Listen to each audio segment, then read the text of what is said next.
Hello and welcome to NTD News Today. Kevin Hogan here. Let's take a look at our top stories. The Secretary of State saying there's no hostage-like situation at the Mazar-i-Sharif airport in Afghanistan. So what's the holdup? And why does Senator Blumenthal say he's furious? The Taliban are accused of killing a pregnant policewoman in front of her family.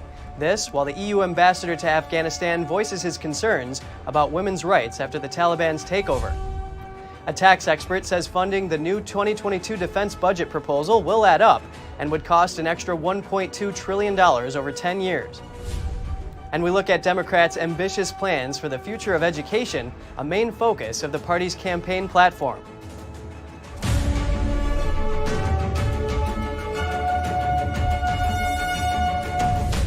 Secretary of State Antony Blinken says the U.S. is working with the Taliban to get Americans out of Afghanistan if they want to leave. He says the Taliban has pledged to continue to let people leave, and the U.S. is holding them to it. NTD's Jessica Beatty reports. U.S. Secretary of State Antony Blinken said Tuesday they've identified a small number of Americans trying to leave the Mazar-i-Sharif International Airport. He said the Taliban assured them again that all Americans and Afghans with valid documents can leave. They've upheld that commitment in at least one instance in the last 24 hours with a family that was able to leave through an overland route. And we are not aware of anyone being held on an aircraft or any hostage-like situation in Mazar-i-Sharif. It appears to be the first time the Biden administration acknowledged that there are Americans at that airport. After several reports the Taliban had blocked or even held Americans hostage there. He did say they're having trouble verifying information. Without personnel on the ground, we can't verify the accuracy of manifests, the identities of passengers, flight plans, or aviation security protocols. So this is a challenge, but one we are determined to work through. The executive editor at the New Yorker magazine, David Rode, told MSNBC Monday it's the State Department and the White House holding up the flights. He said he got the information from Senator Richard Blumenthal's staff, and Blumenthal said Monday he's furious that the Biden administration is delaying the flights. He tweeted, "I expect the White House and State Department to do everything in their power, absolutely everything, to make this happen. These are American citizens and Afghans who risked everything for our country." The administration has said about 100 Americans are still in the country who want to leave. But veteran Alex Plitsas told Fox News that number is too low. He's part of a rescue network known as Digital Dunkirk. Legal permanent residents and U.S. citizens, that number is probably back up, probably closer actually into the thousands. Blinken set to testify before a Senate committee about the U.S. withdrawal from Afghanistan next Tuesday. Jessica Beatty, NTD News. UNICEF and its partners have registered about 300 unaccompanied and separated children from Afghanistan since August 14th. That's according to the company's executive director, Henrietta Fore. The children were separated from their families during the chaotic conditions in and around the Hamid Karzai International Airport in Kabul during the mass evacuation last month. Fore said some of the children were evacuated to Germany, Qatar, and other countries. In a press release, Fore called on the international communities and governments involved in the Afghan evacuations to make it a priority to cooperate and help with the reunification process of their kids with their families. Fore added that institutional placement of the children should be a last and temporary resort. She said teams at Doha Air Base in Qatar and the Ramstein Air Base in Germany are working with authorities and UNICEF partners to care for the unaccompanied children. The Taliban is accused of killing a pregnant policewoman, and now her son is calling for justice. This, while the EU ambassador to Afghanistan lays out the risks Afghan women are facing under the Taliban. According to witnesses, the policewoman was 8 months pregnant and the Taliban allegedly killed her in front of her family. The accusation comes as concerns are rising and reports are coming out of repression against women in the country under the militant group's rule. Yet a Taliban spokesperson denied the accusations while talking with the BBC. They added that an investigation into the murder is ongoing. The woman's son claims the Taliban killed his pregnant mother. A local journalist for CNN confirmed her death. They killed our mother before our eyes. The only thing that makes me very sad and suffer is that my mother was 8 months pregnant. They in fact carried out 2 murders. The government should do something and find these people. Who were they and why they did this? Meanwhile, in the country, students are returning to university classrooms. Sometimes males and females are separated by curtains down the middle of the room. Foreign nations are expected to watch to see if women will still keep their rights under the Islamic militant group's control. This, while the EU ambassador to Afghanistan describes the risk Afghan women face under the Taliban. The head of the delegation said while there's no need for alarm, there is need for concern. So our clear prioritization was women, especially unmarried women, because they are under a specific threat of harassment and also killing. Yet a Taliban spokesperson is guaranteeing that women will have rights under their leadership. We are ensuring women's rights within the framework of Islamic law. With the formation of the new government, a procedure will be created for women so that women in areas where Islamic law allows them will work, and they will be provided with activities. The Taliban said the formation of a new government will happen soon. And next we hear the story of a woman well known to most in Afghanistan, but now all that remains there of her is her work, after she fled to safety in fear that her singing would be considered a sin. Nigin Kapalwak was once the face of Afghanistan's renowned all-female orchestra. She was at home in Kabul when she got word the Taliban had reached the outskirts. Last time they were in power, they banned music and women weren't allowed to work. From safety in Virginia, Kapalwak told of her panic. I was under so much stress. I was wearing a sleeveless top inside the house. I grabbed a rope jacket and covered up, thinking just in case, because if they come suddenly and see me like this, then straight away they would kill me. I had this small decorative pair of tabla drums. I tried to quickly hide them. I couldn't bring myself to destroy them, so I just hid them. I had a folder where I had printed all my interviews which I'd kept. I burned that. I had my photographs with musicians and with musical instruments, which I had made a photo album with. I burnt all of that. I felt so awful. It felt like the memory of my whole life was turned into ashes. Named Zohra after the Persian goddess of music, the orchestra was mainly made up of girls and women from a Kabul orphanage, aged between 13 and 20. Formed in 2014, it became a symbol of the freedom Afghans began to enjoy in the 20 years since the Taliban last ruled. Though even under the country's Western-backed leaders, Zohra members spoke of hiding their music from their conservative families and facing verbal abuse and threats of beatings. They played a mix of traditional Afghan music and Western classics with local instruments, and entertained audiences from the Sydney Opera House to the World Economic Forum in Davos. Now, armed Taliban stand guard at the shuttered National Institute of Music in Kabul, where Zohra once practiced. Ahmed Sarmast founded the institute. Speaking from Australia, he says a rehearsal was in full swing when the security guards rushed in with news of the takeover. Currently, some of the students are in their home. Some of students went hiding. We all are heartbroken. No one expected the situation to develop in the direction that the situation developed. Kapalwak managed a daring escape from Kabul a few days after the Taliban arrived, boarding an evacuation flight alongside some female Afghan journalists. At 24, she's too young to fully remember life under their previous rule, but arriving in the capital as a young girl to attend school sticks in her memory. I remember my first glimpse of Kabul. All I saw was ruins, ruined houses, holes in bullet-ridden walls. That's what I remember. And that's the image that comes to mind now when I hear the name of the Taliban. I think perhaps Afghanistan will be destroyed again, like it was then. Since returning to power, the Taliban have sought to reassure Afghans and the outside world.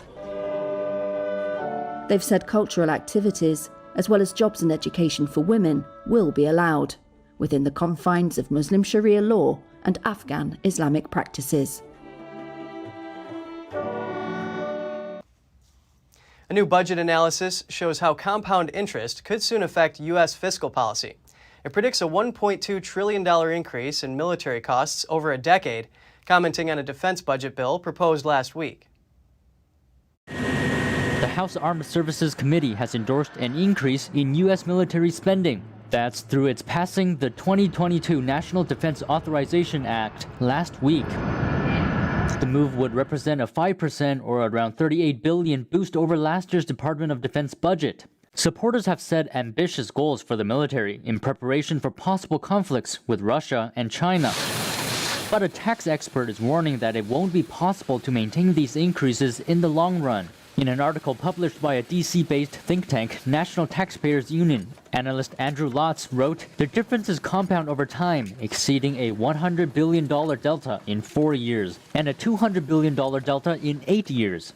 That delta, he referred to, is the difference between the current budget forecast and the actual spending following the 5% increase plan." Looking at the long-term picture, Lotz also explained that added up over 10 years and the defense hawks would have us spend more than $1.2 trillion, more on defense than current projections. He noted that lawmakers haven't yet proposed spending cuts to offset the fund's increase, and cautioned this will have an even bigger impact on taxpayers' pocketbooks.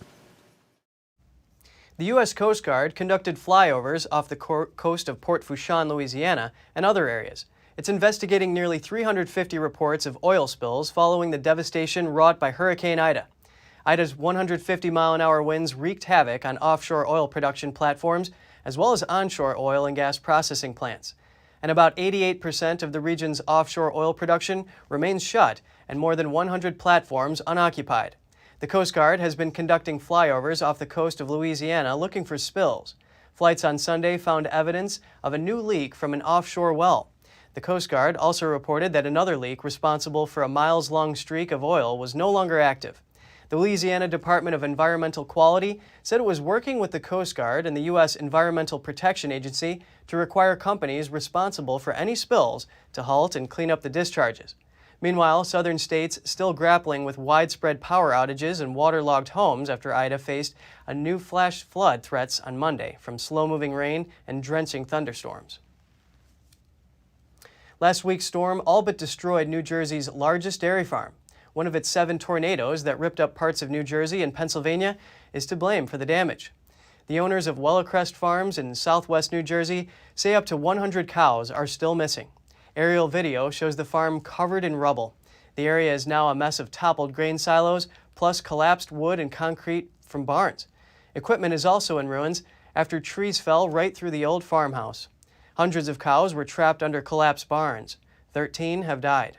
A farm crew was milking when the twister showed up and had only seconds to hide. They witnessed several cows being swallowed by the funnel cloud. The family that owns the farm has seen an outpouring of support and money. The remaining cows have food and water, and the entire milking operation has returned. Texas Governor Greg Abbott is expected to sign an election integrity bill into law today. It comes just 1 week after the bill was sent to his desk by the state legislature. Its passage follows a dramatic move by Democratic state lawmakers to delay the measure. They fled Texas for weeks to prevent the House from having the necessary quorum to vote on the bill. Other states, including Florida and Georgia, have enacted similar bills. Democrats say the bill is meant to benefit Republicans because the restrictions largely impact people who tend to vote for Democrats. That includes minorities and people with disabilities. Education has been a key platform for Democratic candidates during recent elections. Now they're looking to push forward with the issue. Here we look at some of the Democrats' most ambitious plans for education in the near future. Since the start of the Biden administration, Democrats have introduced several bills that claims to brighten the future of American education. Here are some of the most ambitious plans. First, expand interpretation of Title IX. Title IX is part of the Education Amendments of 1972, designed to address perceived gaps in women's participation in sports and other disciplines. In a June statement, the Department of Education said it would expand Title IX's definition of discrimination to include not only biological sex, but also gender identity. Second, cancel student loan debt. In February, Senate Majority Leader Chuck Schumer introduced a resolution calling on President Biden to cancel federal student loan debt. The loan forgiveness was capped at $50,000 per person. Third, promote student voting. The Senate's For the People Act labels all public higher education institutions as voter registration agencies. Though, because it recognizes student ID as acceptable voter ID, the bill risks allowing illegal immigrants to cast ballots on college campuses. Fourth, prohibit discrimination on the basis of immigration status. Congressman Ruben Gallego proposed the Higher Education Dream Act. It would provide a temporary exemption from deportation for eligible non-citizen students. What's more, the measure would penalize school if they consider immigration status during the admissions process. Democrats currently hold the majority in the House, 220 seats to 212, and in the Senate, thanks to Vice President Kamala Harris' tide-breaking vote.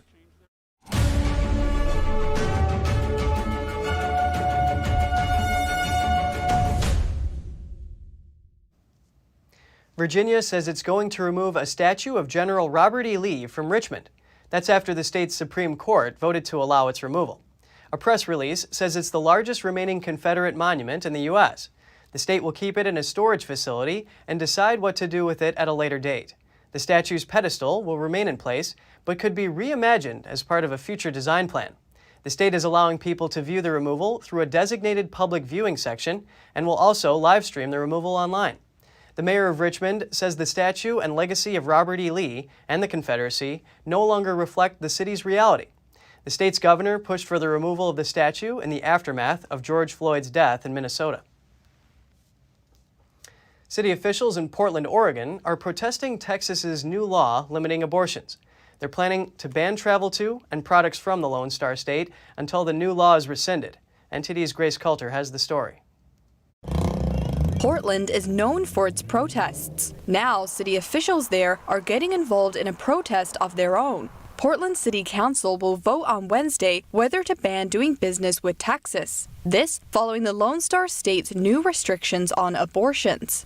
Under the ban, Portland won't be allowed to buy goods or services from Texas, and city workers won't be allowed to travel there for business. Portland Mayor Ted Wheeler said in a press release Friday that the ban will be in effect until Texas withdraws its abortion law or until it's overturned in court. Wheeler added that the city council stands unified in its belief that all people have the right to choose if and when they carry a pregnancy. In addition to Wheeler, all 4 council commissioners are Democrats. The Texas law went into effect on September 1st. It requires doctors to try to detect a fetal heartbeat before an abortion. If they detect a heartbeat, they cannot end the pregnancy. Abortion providers say the law blocks 85 to 90% of all abortions in the state. A group of Texas abortion clinics and advocates sued over the law, trying to block it. But last Tuesday, the U.S. Supreme Court allowed the law to stand. Grace Coulter, NTD News. Parents in a civil rights group are suing California because the state is making children recite prayers to Aztec gods. They say it's wrong for schools to promote the Aztec religion in classrooms. The Californians for Equal Rights Foundation also says Aztec religious rituals involved human sacrifice and bodily dismemberment. The legal complaint shows the prayer idea comes out of the state's new ethnic studies model curriculum that was approved in March. It includes chants that are meant to invoke 5 Aztec gods by name and traditional titles. The curriculum also includes prayers that involve Yoruba religion. The legal complaint says Yoruba is the root of many pagan religions, including Voodoo and Santeria. The lawyer in this case says his clients have both religious and civic objections, and that children should not be pressured to recite the Aztec prayer or be ostracized if they don't. Dozens of healthcare workers in Kentucky are taking their employer to court. This is yet another lawsuit, among several being filed, against governments and companies mandating that workers be vaccinated against COVID-19. NTD's Miguel Moreno has that story. St. Elizabeth Healthcare in Kentucky has ordered its workers to vaccinate against COVID-19 by October 1st. But 40 employees have reportedly filed a federal lawsuit against the hospital. The Louisville Courier-Journal cites the suit, which argues employees have the right to refuse the vaccine without being coerced to participate in a medical experiment. Dieters Law, the firm representing the workers, told the Journal these hospitals are evil corporate gangsters, as are their partners in crime, the government and pharma and media. St. Elizabeth Healthcare hasn't gotten back to us. On the day they announced their mandate, the CEO said, "First priority at St. Elizabeth, and I know all the health systems, is the safety of our patients, our visitors, and our employees, as well as our community. And vaccines are the best way for us to ensure that at this time." In Indiana, what's being cited as the state's largest healthcare provider suspended nearly 300 employees last week for being unvaccinated, a day after these workers were suspended. Hoosiers held a medical freedom rally in Evansville. Alicia Brando says she's been a nurse for 21 years in Evansville. I can see people wanting, if they want to take the vaccination, that's fine, but I don't. I can't take it. One, I think that it's not be safe, but the biggest thing is against my moral and religious beliefs. And to sit there and say that I have to take it to keep my job, it's not right. That's just not right. Keisha Byers says she's a nurse. Her employer approved her vaccine exemption request. Though I still feel like I'm walking on eggshells daily. We're discriminated against. We're made to wear extra coverings, despite the fact that I have already had COVID and recovered. So I have natural immunity. I'm forced to wear a face shield that, identifies me clearly as not having been vaccinated. And I don't think my job should be at risk, my career that I've already invested 14 years in. Reports say those suspended employees from Indiana University Health have 2 weeks to either get vaccinated, apply for an exemption, or lose their jobs. Miguel Moreno, NTD News. A literal crime ring. The U.S. government has seized hundreds of fake Cartier jewelry that would have been worth more than $5 million had they been real. Customs and Border Protection says officers in Cincinnati, Ohio, found 500 counterfeit bracelets and rings. They were in 2 shipments from China and Hong Kong. The fake jewelry was heading to residences in Florida and Mississippi before they were seized. The agency's trade experts say the shipments also contained non-counterfeit jewelry. Customs and Border Protection says it's seen a rapid growth of counterfeit goods because of e-commerce sites. Handbags, wallets, apparel, and jewelry are the most likely targets.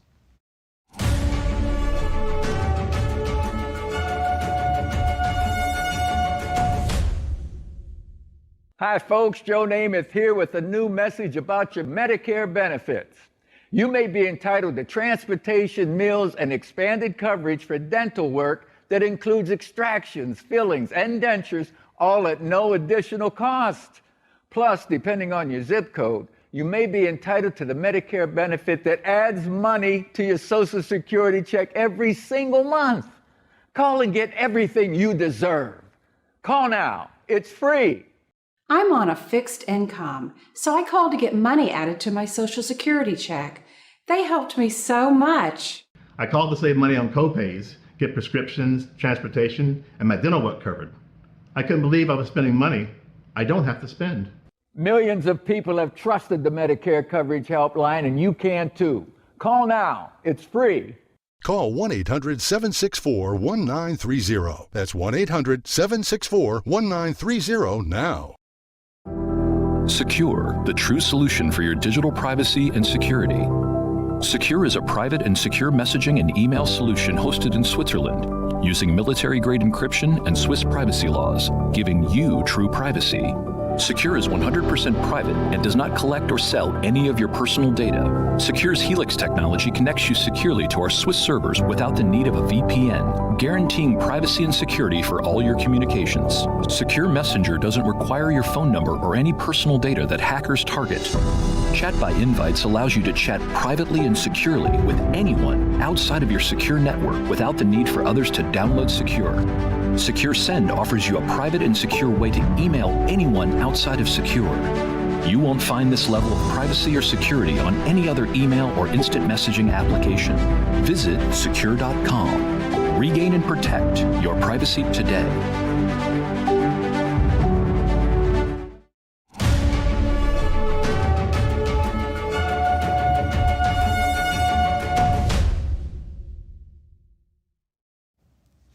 On Tuesday, the pretrial hearings resume in the case of Khalid Sheikh Mohammed and 4 others who allegedly plotted the 9/11 attacks. This comes the week before the 20th anniversary of the hijacked plane crashes in New York, Washington, D.C., and Shanksville, Pennsylvania.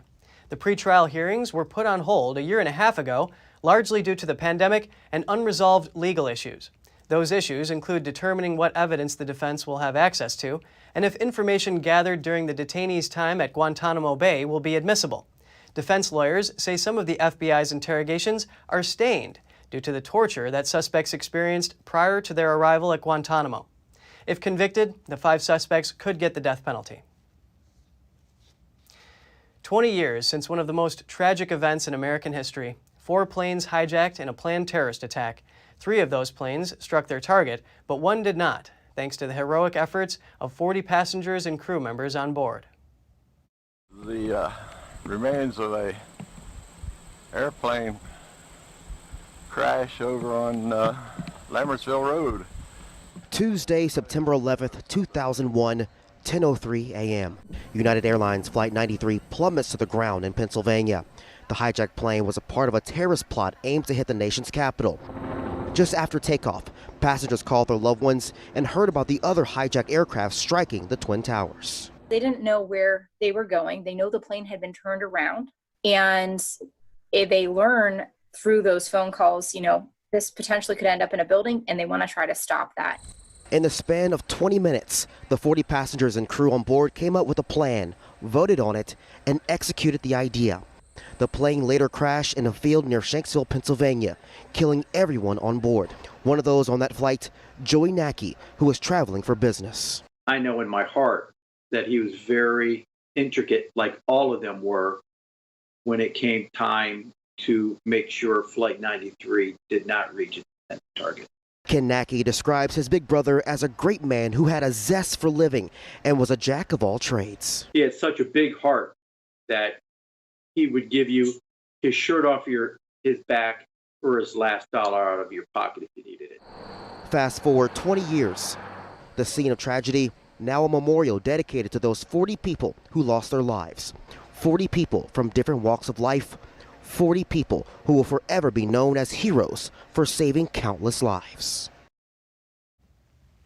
A young man from the U.S. sadly died while climbing one of Bolivia's highest peaks. His body was recovered and arrived in the country's capital, La Paz, on Sunday. Rescue workers said Daniel Granberg, 24 years old, died atop the Illimani mountain. He was at an altitude of over 20,000 feet, and reportedly his lungs gave out. It was the second day of his trek on the mountain, and he was on the longest and most difficult trail. Granberg arrived in Bolivia 2 months ago. He had already climbed several other peaks. This time, he was accompanied by 2 guides. They sought help from rescuers, but it took 2 days for them to bring his body down the mountain.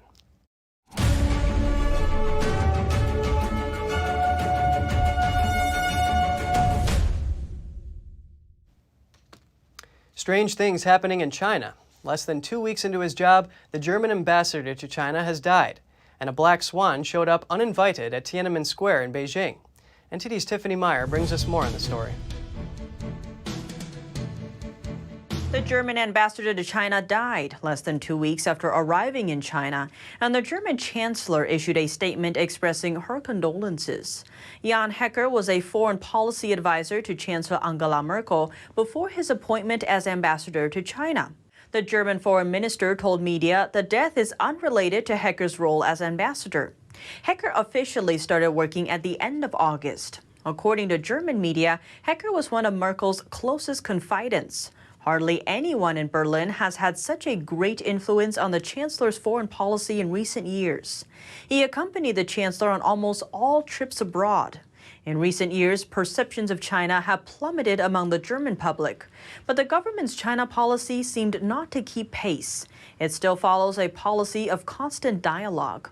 Many observers assume that Merkel sent Hecker to Beijing in an effort to maintain her policy of constant dialogue even after her departure later this year. A black swan visited Tiananmen Square in the city center over the weekend.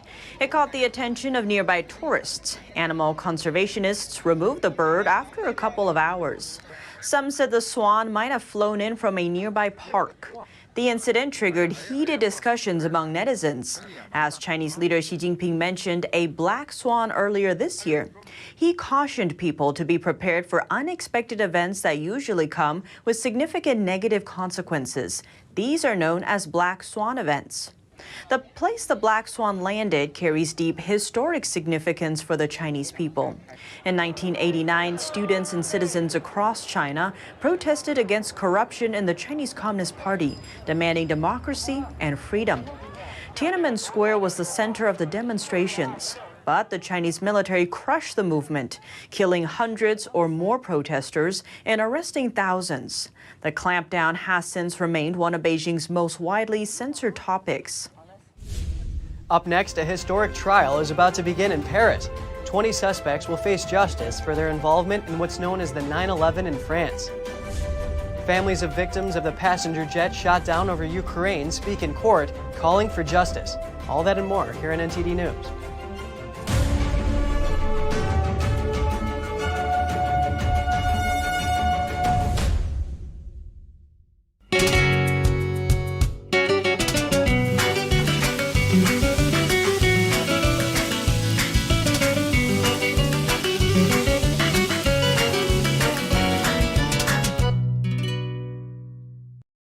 If you're like most of us, you're probably getting fed up with the nonsense that's going on in the banking system.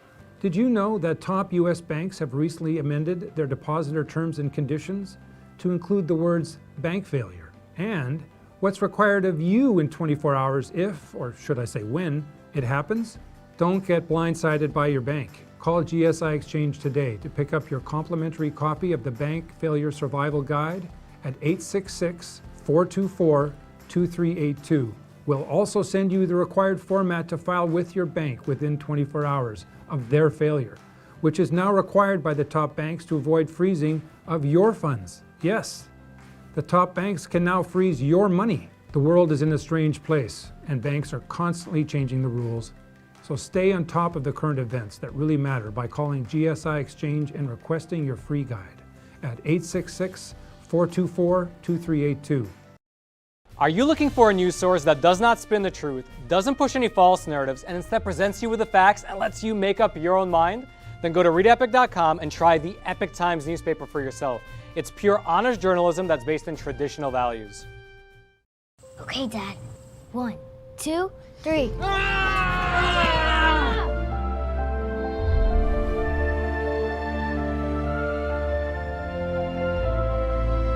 You saved me. Dad? Are you okay? I'm fine, dear. Your hero needs you now, and AARP is here to help. Find the care guides you need at aarp.org/caregiving.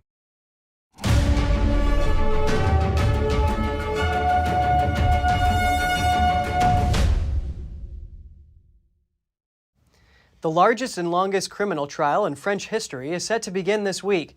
It comes 6 years after the deadly November 2015 Paris attacks, considered the country's own 9/11. Let's look at more details. France's largest ever criminal trial opens Wednesday in Paris. 20 subjects will face justice for complicity in what is known as the deadliest terror attack on French soil. November 30th, 2015 is our France's 9/11. Even though we weren't living in Paris at that time, every French person remembers precisely what he or she was doing on November 30th, 2015, from 9:30 p.m. and the days that came after.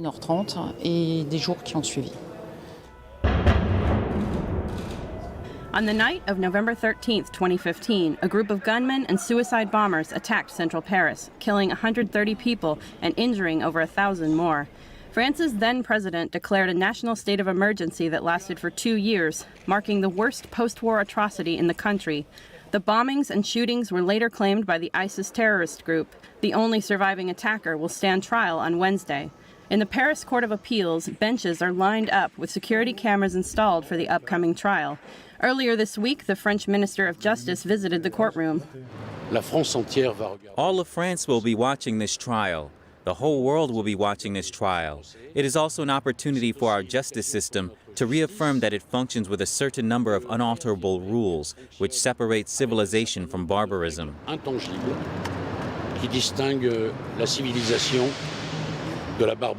The night of terror left deep scars on many Parisians.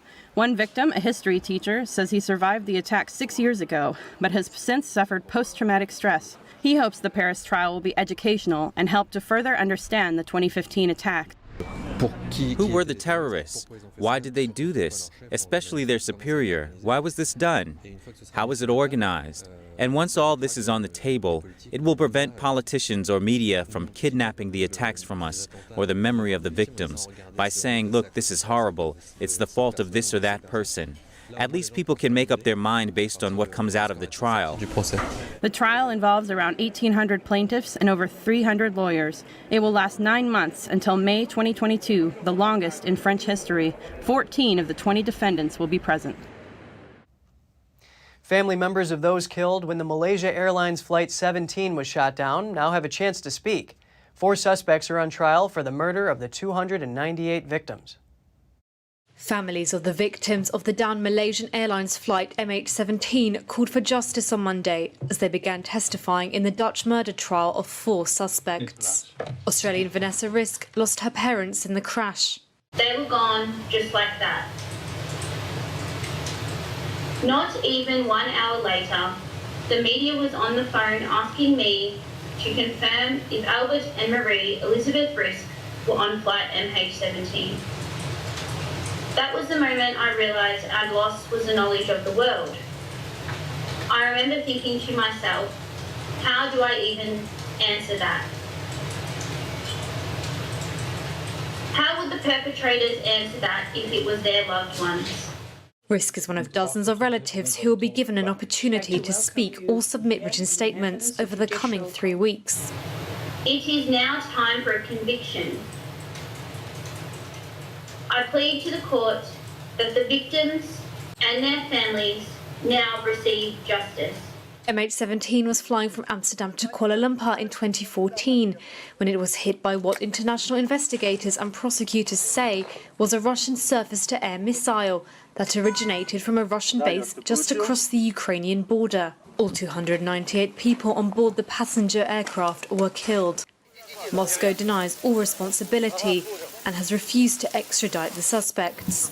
3 Russians and a Ukrainian citizen who are all suspected of having key roles in the separatist forces. Judges said on Monday they expected to issue a judgment in late 2022. A leader of last year's protest movement in Belarus is now behind bars and will be for the next 11 years. That's according to opposition and state-run media.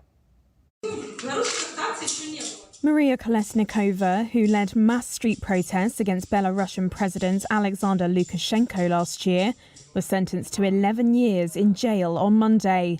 The 39-year-old was detained after ripping up her passport, an attempt to stop Belarusian security forces from deporting her in a standoff at the Ukrainian border in September.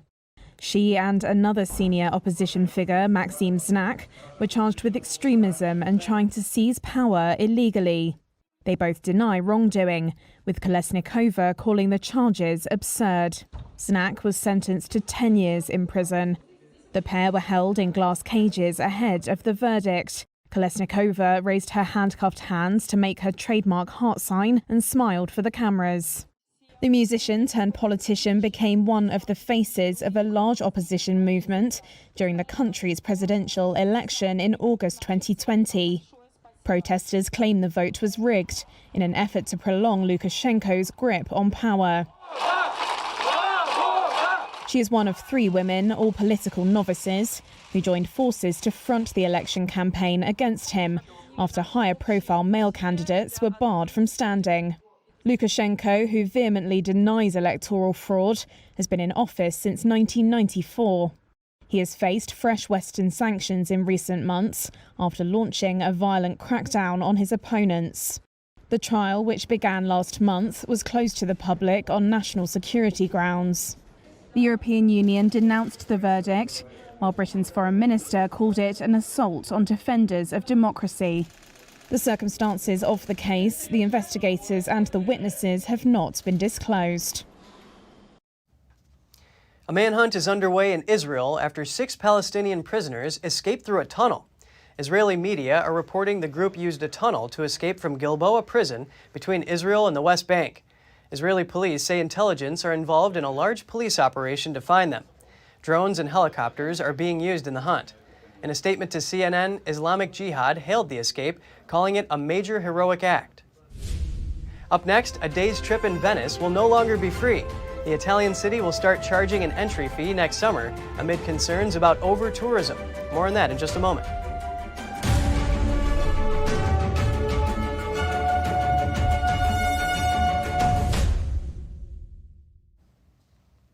Venice is introducing new measures to control tourism.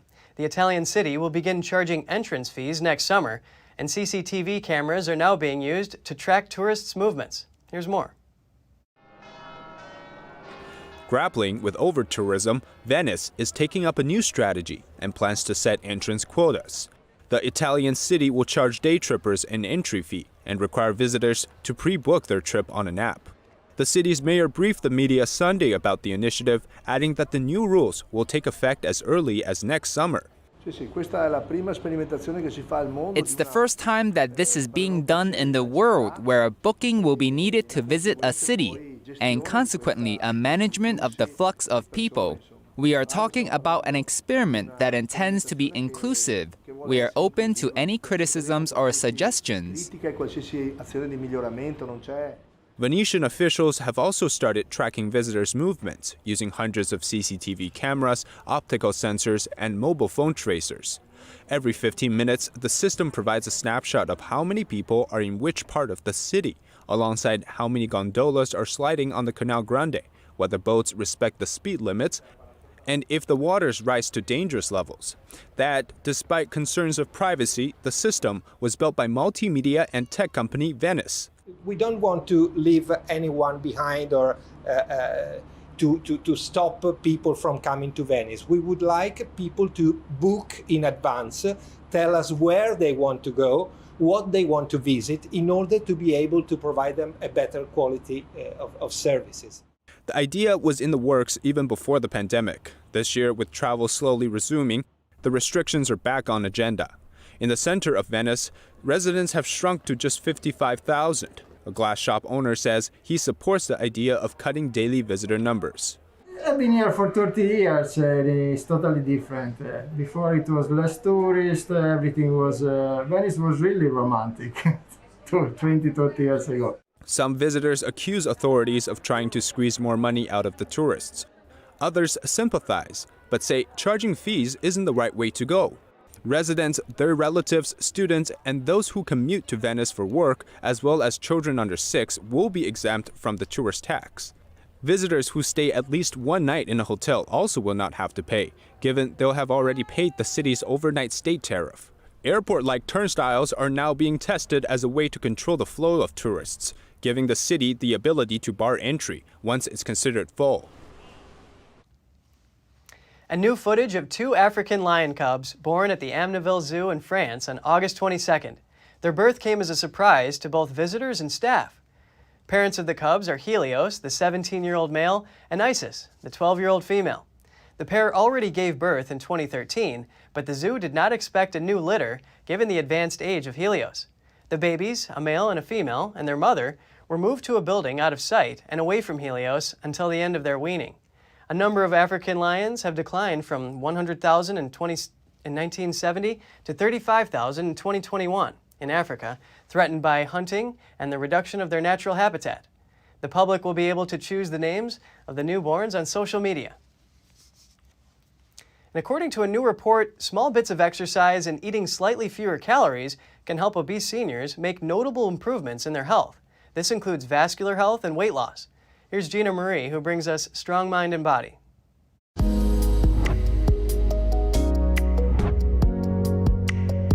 Welcome to Strong Mind and Body. I'm Gina Marie. New research suggests that you can improve your health by just making a few small adjustments.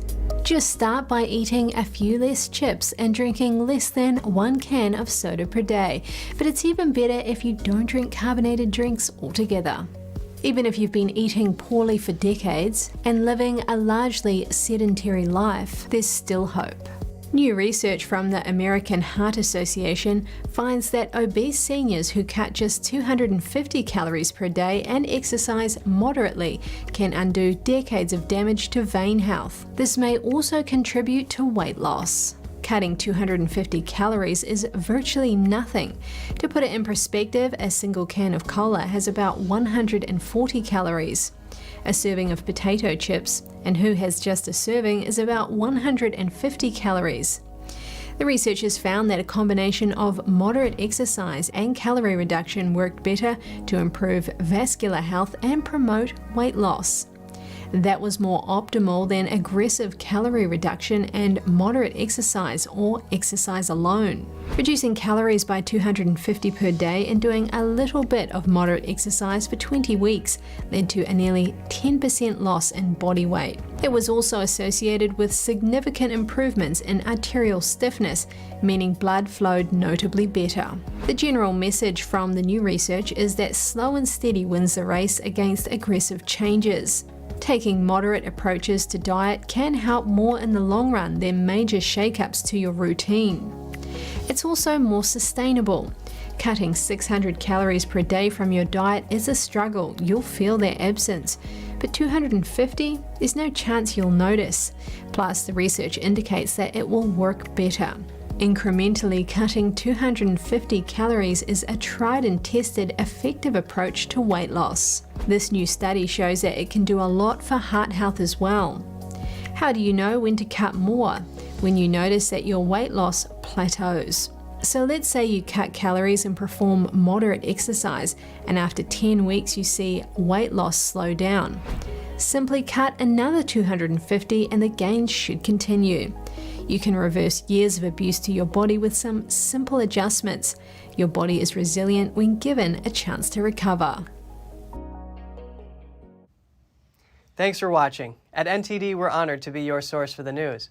Catch us again tonight at 6:30 Eastern. In New York City, I'm Kevin Hogan.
Thanks for watching us on YouTube. Don't forget to catch all of our programs on TV. NTD Evening News is on every weekday at 6:30 p.m. Find your local NTD channel at ntd.com/TV.